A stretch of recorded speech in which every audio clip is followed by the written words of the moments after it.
Moin Leute, hier ist Schomo von VR, ich bin Montansen und das hier ist Ruins Magnus. In der Complete Edition nennt sich das. Ja? Ich weiß jetzt nicht konkret, wo der Unterschied ist zu der Standard Edition, muss ich gestehen. Ich habe das nämlich, ich glaube seinerzeit auf der Quest schon mal angeguckt. Jetzt kommt am 19.09. die PlayStation VR 2 Version. Ich habe jetzt schon bestimmt irgendwie eine Stunde reingespielt und mir so ein Bild gemacht und wollte euch mal davon erzählen. Das ist nämlich so ein bisschen angelehnt wie ein Japano-RPG, ist aber eher ein Dungeon-Crawler. Ja. Den jungen Mann hier habe ich schon in einem Dungeon festgenommen, der wollte mir was klauen. Und das hier ist so der Hub. Von hier aus können wir in die Stadt und in den Shop. Wir bleiben erstmal bei den Basics hier. Wir haben ein Menü mit Settings. Wir können sagen, ob wir uns frei drehen wollen oder in Schritten. Ich mache natürlich frei. Vignette kann man einen ausschalten und die Körperhöhe anpassen. Großartig. Soundeinstellungen ganz klassisch. Der Master Sound, Musik, Soundeffekte, alles separat einstellbar. Und das war's. Das sind die Einstellungen. Man kann ganz normal speichern. Und hier haben wir dann auch noch ein Inventar mit Items oder dem Equipment, was ich habe. Guck mal hier, Magie. So, gibt es auch so einen kleinen Skill-Tree, den man weiterentwickeln kann. Alles ganz, ganz süß gemacht. Und jetzt zeige ich euch mal den Shop, damit ihr sowas mal gesehen habt. Hier, ist ganz einfach. Hier gibt es immer die Tageszeitung, steht immer irgendwas. The Issue of Interest ist Odo Riving Technology. Ach ja, was ich euch nicht gezeigt habe, man kann einstellen, ob man Japanisch oder Englisch machen möchte. Ja? So, hier kann man sich Items shoppen, ganz normal. Oh, hier steht einer. Do you understand? Ja, überall stehen mal Leute, die haben dann so einen Satz und wollen irgendwas. Eher nicht, also die haben einfach nur einen Satz. Aber man muss das mit X triggern. Die junge Dame hier begleitet uns manchmal und quatscht uns die ganze Zeit voll. Aber hier draußen im Menü hat sie erstmal auch nur einen Satz. Dann haben wir hier so ein Stück City. Guckt euch das mal an. So. Und überverwirrenderweise haben wir eine Kamera bekommen und können hier Fotos machen. Wofür auch immer, ich weiß es nicht.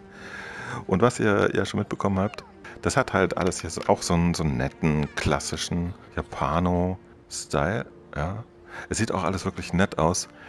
Die Grafik auf der PlayStation VR ist jetzt hier wirklich auch scharf.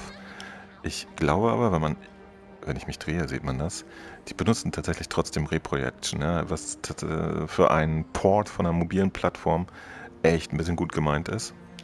Hier steht auch noch einer rum. Ja, einfach nur so ein Spruchmensch. Hier ist ein geheimnisvoller Gang, der zu gar nichts führt. So. Naja. Und hier sind unsichtbare Wände einfach. Ja, hier kann ich nicht weitergehen. Da stehen zwei Leute, die gar keine Interaktion ermöglichen. Hier liegt mal wieder eine Tageszeitung oder sonst was. Irgendeine Art Group trifft sich. Was ist das? Klamottenladen. Na, rein da, würde ich mal sagen.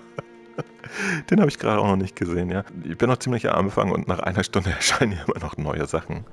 Oh, aber es sieht alles natürlich immer sehr kräftig und schick aus, ja. Das muss man sagen. Also kräftige Farben. Aha, okay. Was mit denen hier? Wait. Hey. Was ist das? Der sagt einfach nur so Sachen, ja. Das ist echt egal. Aber süß, also guckt euch das mal an hier. Richtig kleine Ortschaft. Es ist aber auch nicht so, dass die einfach so komplett frei begehbar ist, sondern man teleportiert sich immer so von einem Teil in einen anderen. Und was soll das denn jetzt hier? Guck mal, das ist ein X. Ich drück mal X. Oh. Ach, Story. Hier, ich habe ja gesagt, die begleitet uns ständig, ne? Keine Ahnung, warum. I wanted to buy some clothes, so Man kann die Dialoge wegklicken What's with that face? Don't you know what clothes? und deswegen Just weiß, in time. weiß ich nicht, was die immer redet. I'll try talking to that shopkeeper. So, aber wenn ihr so richtig Japano-Feeling haben möchtet, das kann man hier sehr gut abholen. Hallo Shopkeeper ohne Augen. Gar nicht so groß. Excuse me? Clothes.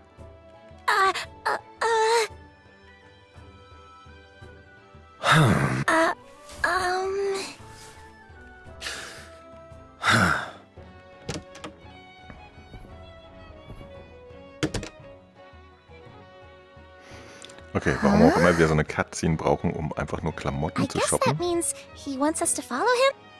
Ja, glaube ich auch. Und da sind wir drin. Oh, ein Kleid.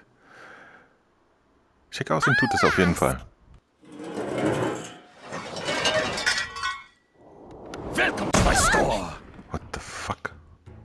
Was ist er denn für einer? Hey, who are I am Schneider. Schneider. Natürlich ist der I Schneider. empower people through my tailoring. Madam, did you just offhandedly mention clothes? Er ist übrigens immer noch der Schneider, ja. Das ist der Wolf, der da eben stand. Merkwürdig. I only follow the strong, you know. for fashion? You'll help me out, right? Yes, sir. So, meistens gibt es halt so ein bisschen Geschnacksel, um dann wieder irgendeinen Dungeon Run zu machen. Schauen wir mal, was da läuft. Ach, guckt euch das an. Ja. Das ist eine Side Story. Side Story, The Warrior in the Trailer. Das sieht wirklich alles toll aus. Die Texturauflösung ist meistens nicht so gigantisch, aber ausreichend. Ja, also wenn ich hier an der Wand dann doch mal nah rankomme, dann sieht man ja schon ein bisschen Pixel. Das sieht einfach nett aus und wir können uns jetzt hier Kleider kaufen. Ich habe nur keine Ahnung. Die haben wahrscheinlich irgendwelche Wirkung auch. Wollen wir mal testweise was kaufen? Ich glaube mal die Mütze hier. Zack. Reicht. So, die beiden hängen hier ab. Schön. Guck mal, sogar eine VR-Brille. Das ist ja süß. Ja. Und wir gehen raus. Achso, und jetzt können wir auch weitergehen. Tatsächlich scheint immer mehr und mehr freigeschaltet zu werden, je mehr wir hier erleben. Hey. Ja, aber es fühlt sich trotzdem nicht nach einer Stadt an, finde ich. Weil hier wirklich nur so NPCs stehen, die ein paar Worte sagen. Und ich habe hier in den Orten bisher noch nicht viel zu tun gehabt. Ne? Der Schneider ist jetzt der Erste, wo man wirklich so hinlaufen musste. Und das meinte ich, ne? Diese Bodentextur hier zum Beispiel, die hat einfach mal faustgroße Pixel. Das hätte jetzt nicht sein müssen, finde ich. Hier kann man das besser erkennen. Komisch. Der Rest ist eigentlich ganz okayisch von der Auflösung. Wir haben ein Schild, habt ihr schon gesehen. Und jetzt machen wir mal eine Mission, damit ihr auch mal sehen könnt, wie das abläuft. Irgendein Medi-Guardian finden oder so. Jetzt muss ich wieder hier klicken und sagen, ja, ich will rein. So. Wir haben ein Schild, der ist auch tatsächlich wichtig. Hier wird immer sehr viel auf uns geworfen und geschossen. Ja, damit können wir das abblocken. Dann haben wir hier die Möglichkeit, mit dem kleinen Fadenkreuz sowas zu verschießen oder boom, Flächenbrand zu setzen. Mit dem Stick schalten wir verschiedene Zauber um. Ja, hier gibt es so eher so Blitz- und Feuerzauber. Das da oben weiß ich gar nicht, was das ist. Dann haben wir auch eine Handgranate, die wir benutzen können. Vielleicht nicht gerade vor unseren Füßen. Und wenn ich hier mit dem Stick umschalte... Oh, wahrscheinlich muss ich mir einen kaufen. Dann habe ich hier auch noch einen Erholungstrank. Aber jetzt habe ich wohl scheinbar keinen dabei. Wie schade. Ich dachte, die generieren sich immer von selber. Ich habe die am Anfang benutzt. Wie Cola-Dosen. Na gut, haben wir noch was vergessen? Wir können mit dem rechten Trigger so dashen. Ja, habt ihr gesehen? Zack, zack, zack. Also schnell ausweichen ist auch ganz gut. Und wenn unsere Energie hier alle ist, die wird nämlich verbraucht, dann halten wir die Hand drunter und drücken Grip und Trigger-Taste zugleich und dann sind wir wieder aufgeladen. Voila, auf ins Abenteuer. So, und bisher waren wir auch tatsächlich immer in so einer Art von Dungeon hier.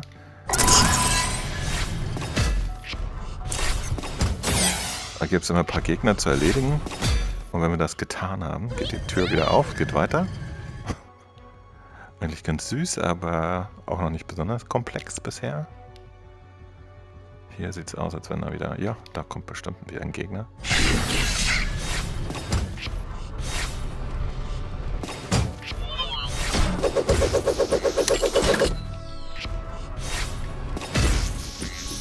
So. Geht die Tür wieder auf. Sehr schön. Bisher waren die Dungeon noch nicht wahnsinnig aufregend. Er hat schon genug. Und er auch. Tschüssi.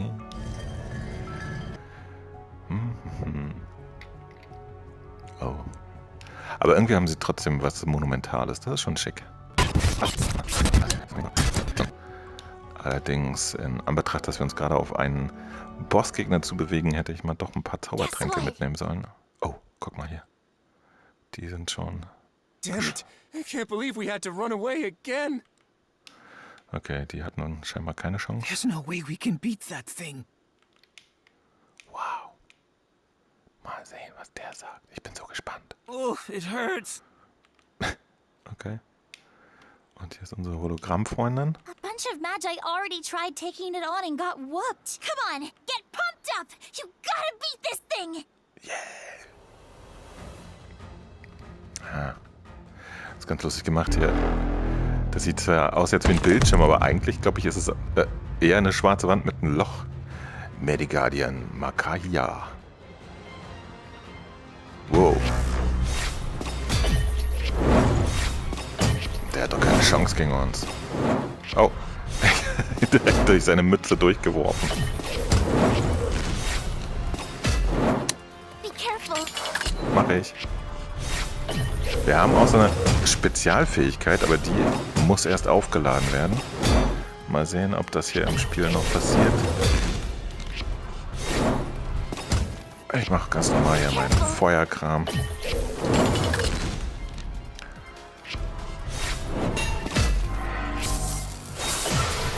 Jetzt macht er irgendwas Eigentümliches. Oh, oh.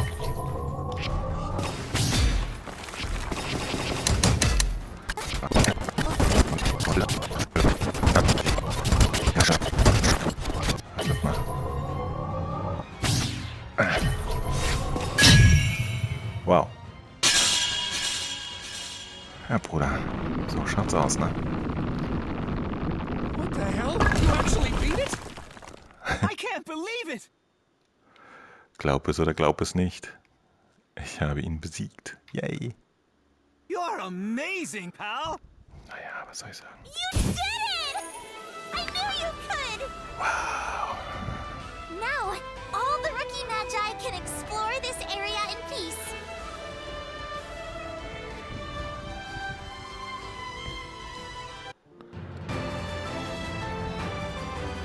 So, wenn man die Mission durch hat, gibt es ein Ranking und eine Zeit und so weiter und so weiter. Wir haben 7500, was auch immer hier die Währung ist, verdient. Dann fragt er sofort, ob wir abspeichern wollen. Sag ich mal ja. Und so läuft es ab, Leute. Es gibt immer so ein bisschen hölzerne Story. Hier ist mittlerweile Nacht, okay. Und ich muss jetzt wirklich mal zu ihm und mir Zaubertränke kaufen. So leid es mir tut.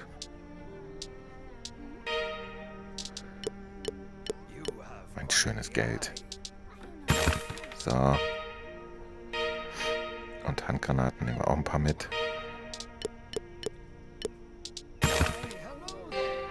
Vielen Dank. Brauchst du noch was? Guess what? Wieder so ein bisschen Cutscene-Style. Ganz nett. Ruins Magnus Expert with Reception. Okay. Die scheint irgendwie Zauberkugeln zu schießen. Und da kriegst du schon mal eine verpasst, Mädel. Watsch selber out. Please forgive me.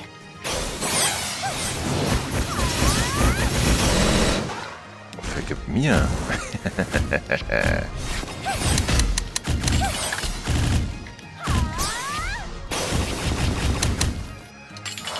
Die haben wir doch gleich, ne?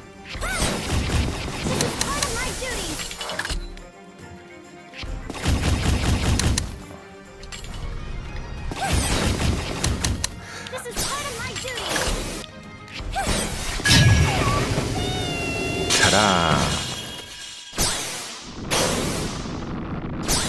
Ich denke mal, die Prüfung habe ich gewonnen. Okay, also die Kämpfe werden mit der Zeit immer interessanter. Das ist doch nett.